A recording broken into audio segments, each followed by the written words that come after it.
Bike cold start হয়ে গেছে, trip মিটারটাকে 0 করে দিলাম। এখন 7টা বাজে, 6টার সময় বেরোনোর ছিল, 1 ঘন্টা late.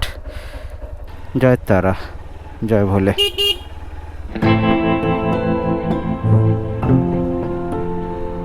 Hello guys, welcome back to a new video. তো টায়ার চেঞ্জের পরে আজকে রাইডে বেরিয়েছি। তো সকালবেলা বেরোতে একটুখানি দেরি হয়ে গেছে, পার্সোনাল একটা রিজন ছিল। জানি না আজকে রাইডটা কমপ্লিট করতে পারবো কিনা, না মাঝপথে বাড়ি ফিরতে হতে পারে। তো যা হবে সেটা তোমাদের সঙ্গে শেয়ার করব। তো সেই রিজনটা এখন তোমাদের সঙ্গে ডিসকাস করতে চাই না। যদি কোনো কারণে বাড়ি ফিরতে হয় তাহলে রিজনটা তোমাদের সঙ্গে ডিসক্লোজ করব। তো এখন আমি আছি হচ্ছে ন্যাশনাল হাইওয়েতে কানেক্ট করে গেছি। এখন সিঙ্গুরে জাস্ট এলাম, ঢুকলাম। সামনেই গৌরব কোনো একটা জায়গায় পেট্রোল পাম্পে ঢুকেছে পেট্রোল ভরাতে।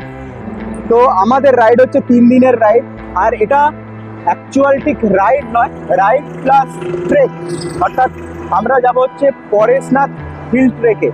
অক্টোবরেই কেদারনাথ আছে, আর সেই কেদারনাথকে ভালোভাবে করবার জন্য পরেশনাথ হিল ট্রেক করছি। আর কতটা জলের মধ্যে আমি আছি সেটাও জানতে পেরে যাব। তো সাউন্ড কীরকম আসছে জানি না, মাইকটাও আজকে প্রথম ইউজ করছি আউটডোরে। কেমন সাউন্ড আসছে জানি না, সাউন্ডটা পরে আমি চেক করতে পারবো। তো এখন 8টা 27 বাজে, 1 ঘন্টা অলরেডি হয়ে গেছে। তো আর দেরি না করে সামনে এগিয়ে যাব, সামনে অনেক ডাইভারশন আছে, দেরি হবে হয়তো যেতে। তো আজকে পৌঁছোতে মোটামুটি এক্সপেক্টেড 6 ঘন্টা টাইম লাগার কথা। এখন বাজে হচ্ছে 8:30। তো 9:30, 10:30, 11:30, 12:30, 1:30, 2:30 মতো টাইম লাগতে পারে। তো দেখা যাক, ভিডিওর সঙ্গে থাকো, ভিডিওটাকে এনজয় করো। বাড়ি থেকে বেরিয়ে আধ ঘন্টার মধ্যেই ন্যাশনাল হাইওয়ে কানেক্ট করে ফেলেছি। আর ন্যাশনাল হাইওয়েতে কানেক্ট করার সঙ্গে সঙ্গেই মনের মধ্যে একটা অদ্ভুত ফিলিংস হচ্ছে। অনেক দিন পরে এই রোডের মধ্যে আবার বাইক নিয়ে। আজকে আমাদের রাইড হচ্ছে ঝাড়খণ্ডের পরেশনাথ। খুব একটা বেশি দূরের রাইড নয়, সেজন্য তাড়াহুড়োর কোনো ব্যাপার নেই। রিল্যাক্সে আরাম করতে করতে, ছবি তুলতে তুলতে, সুন্দরভাবে ব্লগ বানাতে বানাতে ঠিক পৌঁছে যাব। 2023-এ যখন এই রুটে গিয়েছিলাম, আপ টু পানাগড় পর্যন্ত ডাইভারশন এবং ন্যারো রোড পেয়েছিলাম। তো আশা করি এবারেও সেটা কন্টিনিউ হবে। দুর্গা পুজো আসছে, শরৎকাল, আকাশে পেঁজা মেঘ তো নেই, কিন্তু এই সাইডে গোটাটা পুরো মাঠ জুড়ে কাশফুলে ভর্তি। আর এটাই এক্সপেক্ট করেছিলাম যে কাশফুল পাবো। দেখো, ক্যামেরায় হয়তো দেখা যাচ্ছে না, রাস্তা থেকে এই সার্ভিস রোডের ঠিক পরেতেই প্রচুর কাশফুল। ড্রোন থাকলে এখানে দারুণ একটা শট আসতো, দারুণ। আর সেই যা বলেছিলাম, ডাইভারশন খেলা শুরু হয়ে গেছে। দেখতে পাচ্ছ প্রচুর ডাইভারশন। পানাগড় পর্যন্ত এই ধরনের ডাইভারশন পাবোই, কিছু করার নেই। 5 মিনিটের মধ্যে 3টে ডাইভারশন। একটু ব্লগিং, তার সঙ্গে সঙ্গে ওয়াটার ব্রেক তো হয়ে গেল।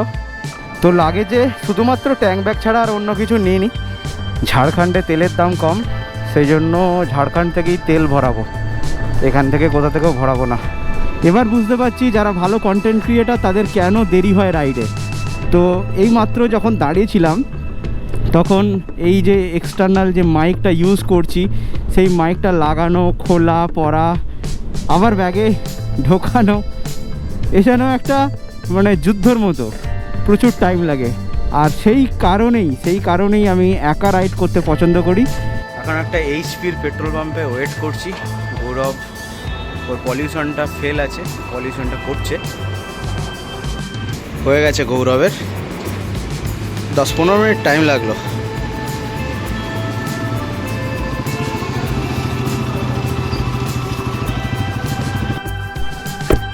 এখানে 10-15 মিনিট টাইম গেল। এই রোডের চারপাশে একসময় প্রচুর গাছপালা ছিল, একটা গাছপালাও আর নেই, কোনো ছাওয়াই নেই। মারাত্মক অবস্থা। ডেভেলপমেন্ট ভালো, কিন্তু এই ধরনের ডেভেলপমেন্ট মোটেও ভালো নয়। অ্যাকচুয়ালি প্রচুর খিদে পেয়ে গেছে, জাস্ট শক্তিগড়ের ল্যাংচা হাবেতে ঢুকছি।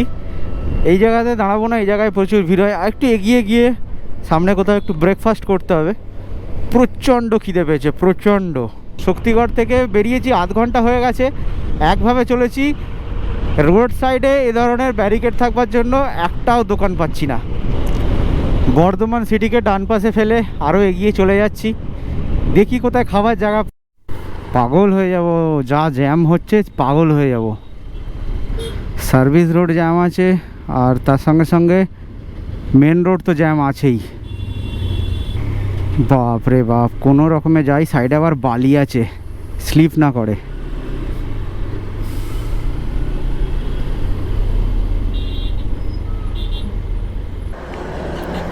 জ্যামের মধ্যে অনেকক্ষণ ধরে বাইক চালানোর পরে আর ভালো লাগছে না। গৌরবের জন্য একটু দাঁড়াই, ও পিছনে আছে, তো এখানেই খাওয়া দাওয়াটা করে নেবো, টিফিন সেরে নেবো। ও আসুক, কতটা পিছনে আছে তো জানি না। প্রচণ্ড খিদে পেয়েছে, খাবো, জ্যামেতে পাগলা হয়ে গেছি আমি। আরে এত মানে চল না আগে ঢোক, দেরি করে লাভ নেই। আমি ভাবলাম শক্তিগড়টা পেরিয়েই বাঁদিকে হয়তো খাবার পাবো, কিন্তু পুরো লাইনটা হচ্ছে দুদিকে গার্ডরেল দিয়ে দিয়েছে, একটা হোটেলে ঢুকতে পারছি না। যতগুলো গেছে সেগুলো আবার এমন এমন হট স্পিডে বেরিয়ে চলে গেছি, দু একটা সামনে সামনে পড়েওছে, কিন্তু এত স্পিডে বেরিয়ে চলে গেছি আর দাঁড়াতে পারিনি। আর এইটা একদম দূর থেকে চোখে পড়ে গেছে বলে আমি ভাবলাম না, এখানে দাঁড়াই অন্তত, এখানে আসতে হয়েছে। তো পানাগড়ের 20 কিলোমিটার আগে এখন জাস্ট কোনো একটা জায়গায় এসে একটুখানি দাঁড়িয়েছি। রুটি অর্ডার করেছি, রুটি আর চিকেন। সকালবেলা চিকেন খাচ্ছি, আর এখন টাইম হচ্ছে 10:25, প্রায় 9:15 থেকে খাবো খাবো করে কোনো জায়গায় দাঁড়াতে পারিনি, মানে কন্টিনিউ আমাকে টেনে টেনে আসতে হয়েছে। কিছু করার নেই, রোডের প্রচুর পরিবর্তন হয়ে গেছে, প্রচুর ডাইভারশন আছে। যখন এগুলো রেডি হয়ে যাবে তখন মানে খুব স্মুথ হয়ে যাবে রোডটা। তো খাবার কতক্ষণে আসবে কে জানে। তো রাইড চলাকালীন কোনো বড় কোনো হোটেলের তুলনায় আমি সবসময় প্রেফার করি হচ্ছে dhaba. Dhaba is my all time most favourite. তো তার কারণ টেস্টি খাওয়ার। ঠিক আছে, তো ব্রেকফাস্ট এসে গেছে, ব্রেকফাস্ট কাম লাঞ্চের মতোই প্রায়, রুটি আর চিকেন। চলো আমি আর সময় নষ্ট না করে খাওয়াটা তাড়াতাড়ি শুরু করি।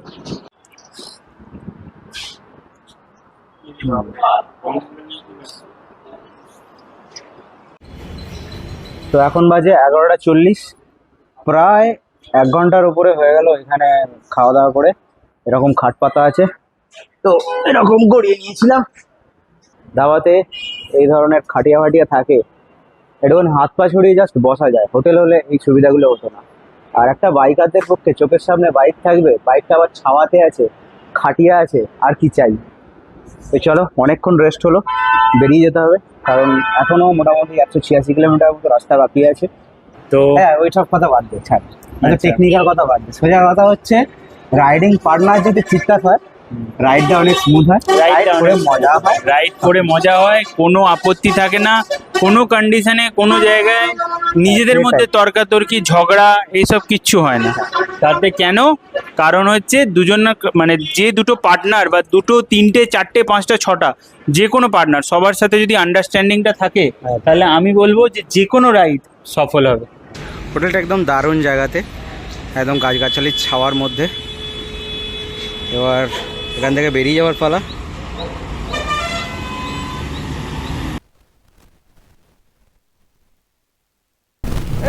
বৃষ্টি বৃষ্টি বৃষ্টি বৃষ্টি, ক্যামেরা ওয়াটারপ্রুফ করতে হবে। এখানকার মাটি বিক্রি করলেও মাটি থেকে স্টিল বেরোবে। আরে সালা, এখানে গাড়িটা দাঁড় করিয়ে একটা ছবি তুলবো, তুলবো তুলবো তুলবো তুলবো তুলবো।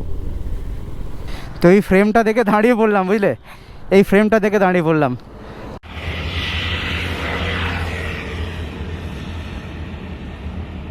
তো এই হচ্ছে ফ্রেম। এই ছবিগুলো সমস্ত কিছু যেমন ইনস্টাগ্রামে থাকবে, তোমরা ইনস্টাগ্রামে আমাকে ফলো করে নিতে পারো, ডেসক্রিপশনে লিঙ্ক পেয়ে যাবে।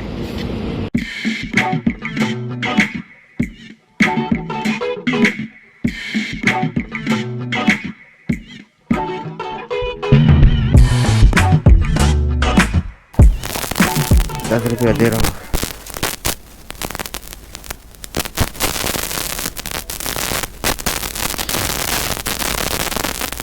6 টাকা করে পার লিটারে বাঁচলো, মানে 6×12 টাকা আমার সেভ হলো। রাজস্থান যাওয়ার সময়, লাদাখ যাওয়ার সময় বারবার আমার ব্লগেতে আমি বলেছিলাম, এই যে ডান দিকে যে পরেশনাথ হিল দেখা যায়, এই পরেশনাথে একদিন আমি আসবো। তো আজকে সেই দিন এসে গেছে, আমি পরেশনাথের জন্যই আজকে এসেছি। ওহো, জায়েন্ট স্কিন। ও কি লাগছে দেখে, জায়গাটা দাঁড়িয়ে পড়লাম, আর রেজিস্ট করতে পারছি না, ছবি তো তুলতেই হবে। এটা পরেশনাথ নয় যদিও, পরেশনাথ আর একটু আগিয়ে যেতে হবে না, এই পাহাড়ের পিছন দিকে কোনো একটা জায়গায় আছে। ও এখানে একটা ছবি ক্লিক করি।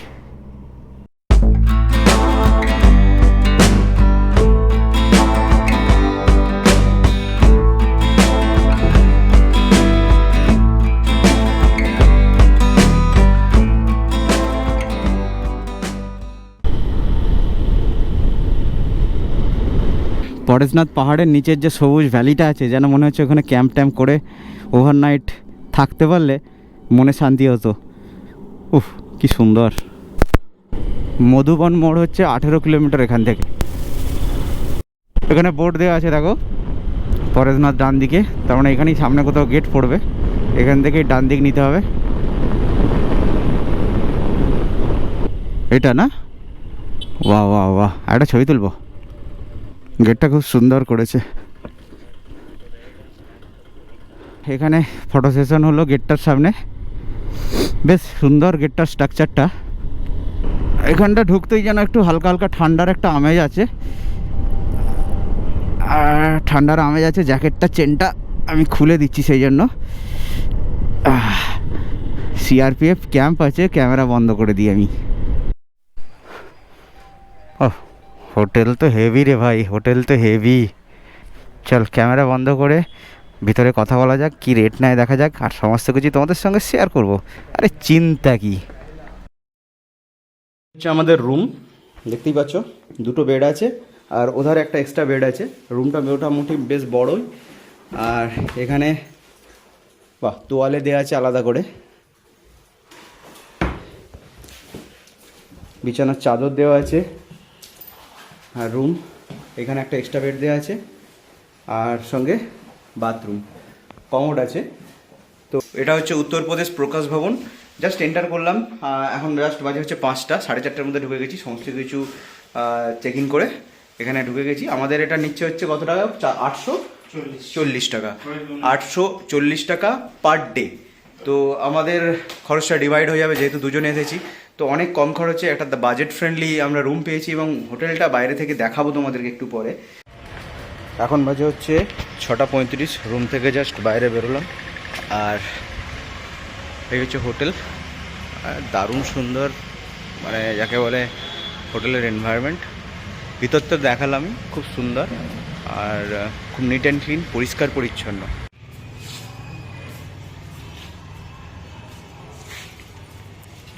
কি হলো, হাসি কেন, হাসি কেন রে?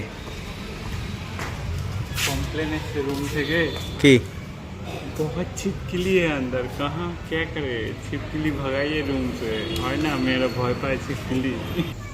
चौक झारखंड मतलब मैंने गिरिडीह डिस्ट्रिक्टेर এই জায়গায় এসেও চপ খাচ্ছি। চা চপ, সেটা ডেডলি কম্বিনেশন। তো সন্ধ্যেবেলা চাটা খাওয়ার পরে একটুখানি ঘুরতে বেরিয়েছিলাম, আর এখানেই এরকম একটা সুন্দর মন্দির দেখতে পেলাম। ভিতরে ঢোকার থেকে বাইরে থেকে যা সুন্দর লাগছে সেটাই মানে বলে বর্ণনা করা যায় না।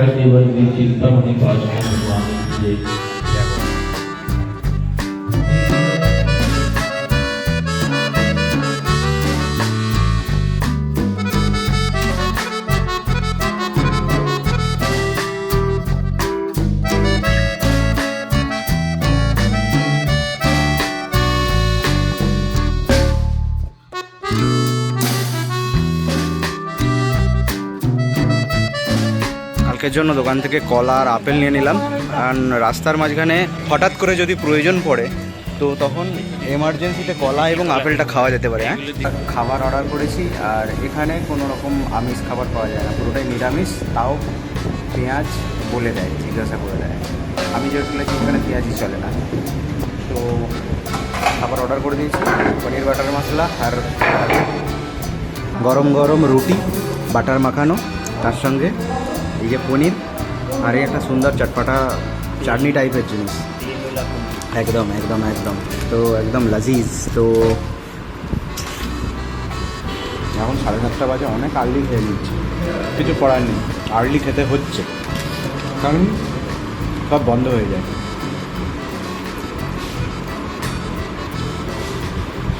তো খাওয়া দাওয়া করে বেরিয়ে পড়লাম, আর বৃষ্টি এখনও পড়ছে। তো হোটেল মহাবীরজি এখানেই খেলাম। 2 লিটারের এরকম 3টে বোতল নিয়ে নিলাম, আর তো বলেছি কলা আপেল নিয়ে নিয়েছি।